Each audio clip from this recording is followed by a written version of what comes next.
Vanakkam, this is Nithilan and welcome to our channel.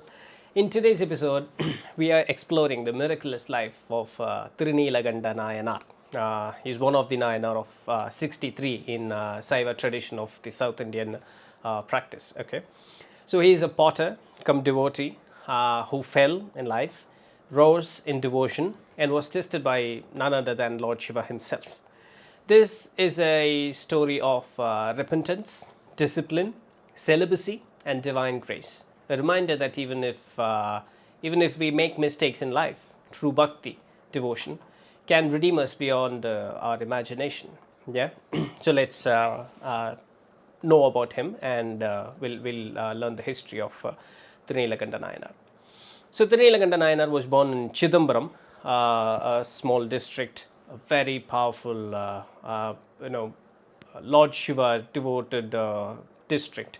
There are so many old temples, 500, 600, thousands of years old Lord Shiva temples in and around Chidambaram. Chidambaram is located in the southern part of India, Tamil Nadu.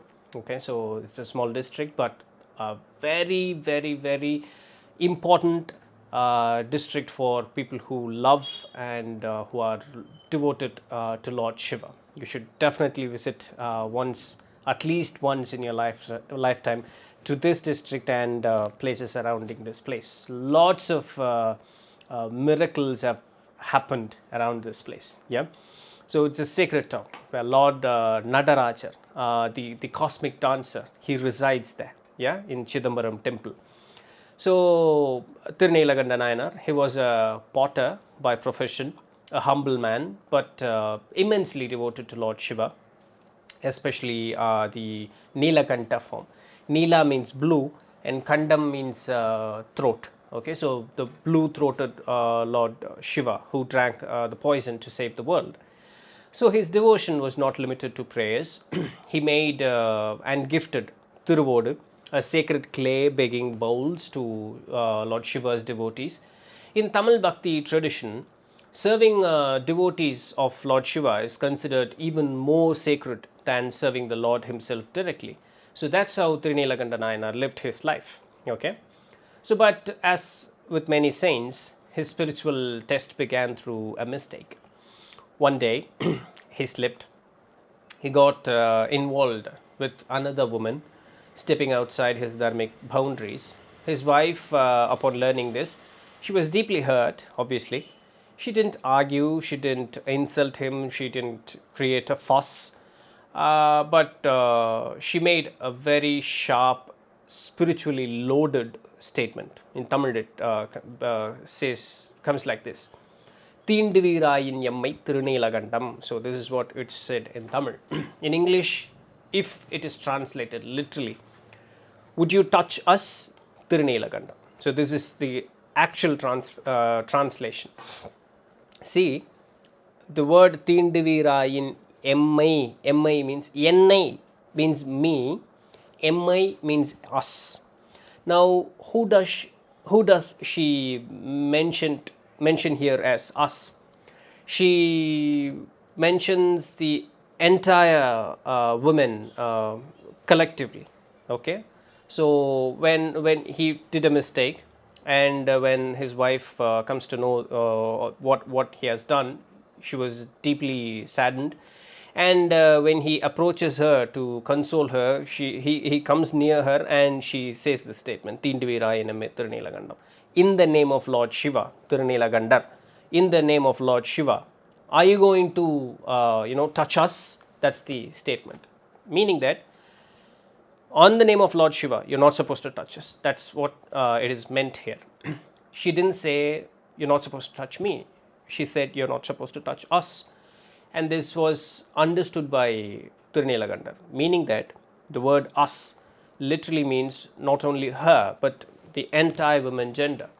So taking her words to heart, Thiruneelakandar made a vow to celibacy, not just out of guilt, but as an offering to Shiva. He vowed never to touch any woman, including his own wife, ever again. So that's the power of this statement from his wife. They loved each other.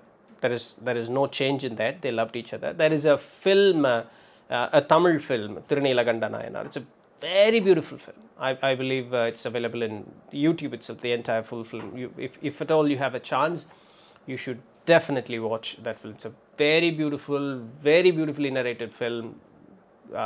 People who are into Bhakti, into devotion towards Lord Shiva, will definitely love it. But it's available only in Tamil. Yeah, yes. So from that day onwards, he and his wife lived together under the same roof, but in a different chastity. I mean, a complete chastity. Their relationship transformed from marriage to penance. And remember, whenever this incident, when this incident happened, they were very young. They were a young couple. Okay, so this is the time that things have happened. They have no children. In that young age itself, they're just living under one roof, but separately, no physical, nothing. Okay, so everything has been crossed out. So they serve each other with dignity, but never cross physical boundaries. That's how they are going to live their entire life.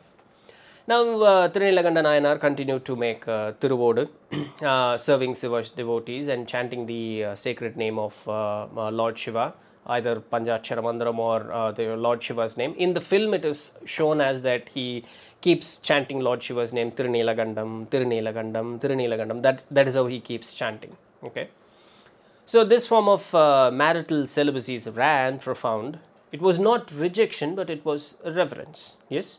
And years have passed. They grew old, white hair and everything. Okay, they grew old, and Lord Shiva was pleased with their sincerity and decided to test them. So disguised as Lord Shiva, disguised as a Shiva yogi, came to his home with a clay begging bowl. So they received him, washed his feet, and did all the hospitality. They fed him and everything. Okay. They went near him and they asked, whatever that you need more, Lord, so we'll definitely be definitely here to serve you. And the yogi says that, O potter, O Thiruneelakanta, this bowl is dear to me. Please safeguard it until I return. And know this, the word please is used here because that is how the English language is framed here. But in Tamil language, it is not talked like that. When you're high in stature, no please, no kindly, no, nothing like that. There is always a demand. A request, but still it would sound demanding. Yes. So he says that this bowl is dear to me, so to safeguard it until I return. Is it okay? Can you do it, or should I search for some other place? No. It is my duty. Please do give it to me. I'll safeguard it. And Thiruneelakanta Nayanar accepts that bowl joyfully, and he keeps it safe. He keeps it safe. And remember, it is not a palace. Okay, it is a house, a hut built with sand and they're very poor, but still they live a whole full life. Okay, so that's the sort of house, but still Thiruneelakanta Nayanar keeps the bowl very safe. But it is a divine play, and the bowl mysteriously disappears. Obviously, few days passed. Shiva returned in the form of the yogi, how he came earlier. He asked for it. There is no bowl already, but Thiruneelakanta Nayanar, he doesn't know, right? He goes in search for that. He's devastated. He searches everywhere, but it was long gone. Yeah. So Shiva is still in disguise, accused of Thiruneelakanta for theft, and took the matter to the court. And the court asked him to prove his innocence, even though everyone knows that Thiruneelakanta is a most respected person, but still a third person is saying that he is a thief, right? So obviously the court is put into a situation where they have to ask Thiruneelakanta to prove his innocence. So that's what's happening there. So the court asks to prove his innocence by swearing on his wife, to place his hand on her head and take a vow. But they don't touch each other, right?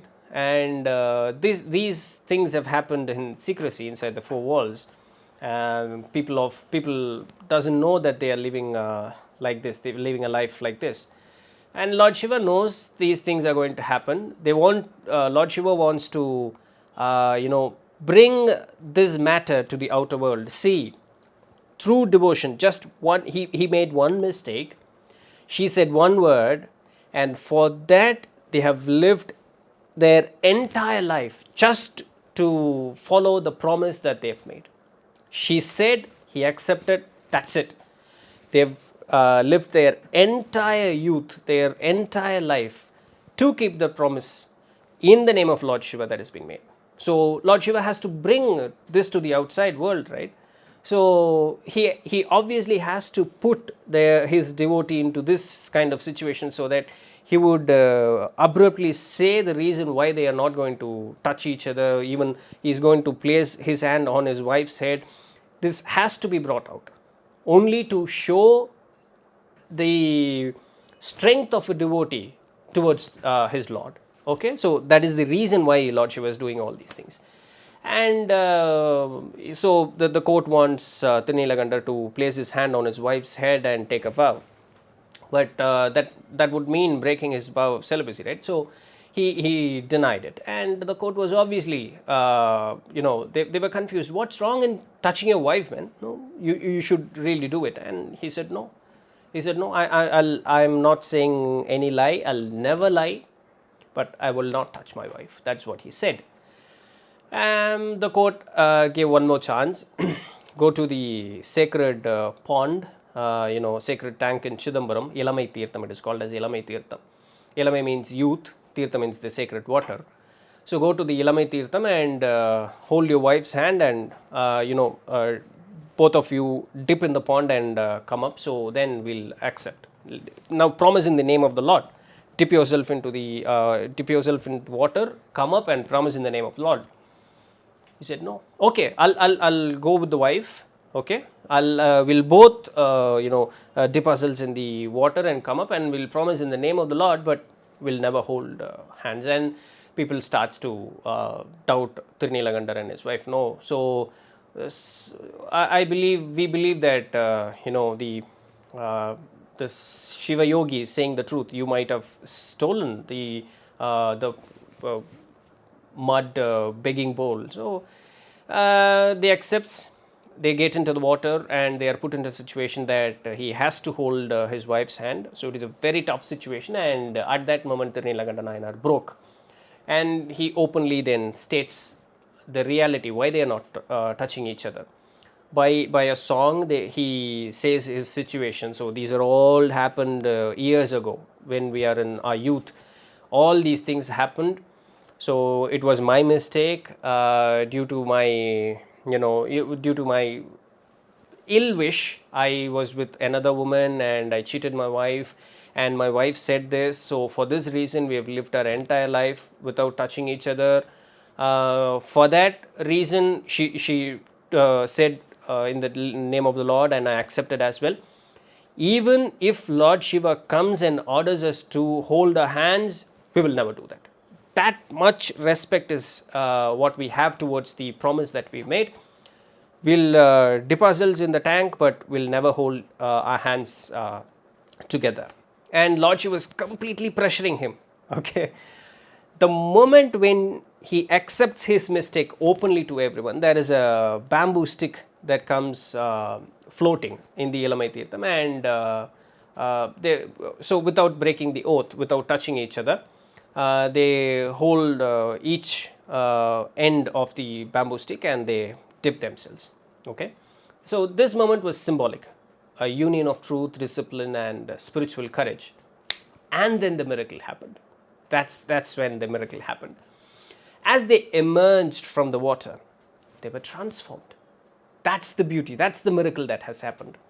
Both Thiruneelakanta and his wife regained their youthful forms in front of everyone in every people who have gathered there. They got transformed. They were very old people when they dip themselves in the pond, and the moment when they come out of the water, there is no more bamboo stick. They were actually holding their hands together, and they come out with their youthful form. So in front of everyone, the Shiva yogi revealed his true identity. He was obviously none other than Lord Shiva. He smiled and said, "Your discipline, your repentance, and your unwavering love have pleased me. You shall live forever in the hearts of devotees. So it was a divine declaration that bhakti is more powerful than karma, and since repentance leads to liberation. And thus that's how both the husband and wife got liberated, and they went joined with Lord Shiva's heart himself. So that is how they got liberated. So that is how the story of Thiruneelakanta Nayanar ends. Okay, so it's a fairly good and a happy ending story. So to this day, Thiruneelakanta Nayanar is remembered and celebrated with reverence. In Chidambaram, the Yelamayakinar Kovil, so Yelamayakinar temple marks the place of the miracle that has happened. The sacred tank is called as Yelamai Tirtham, and that is the tank of youth.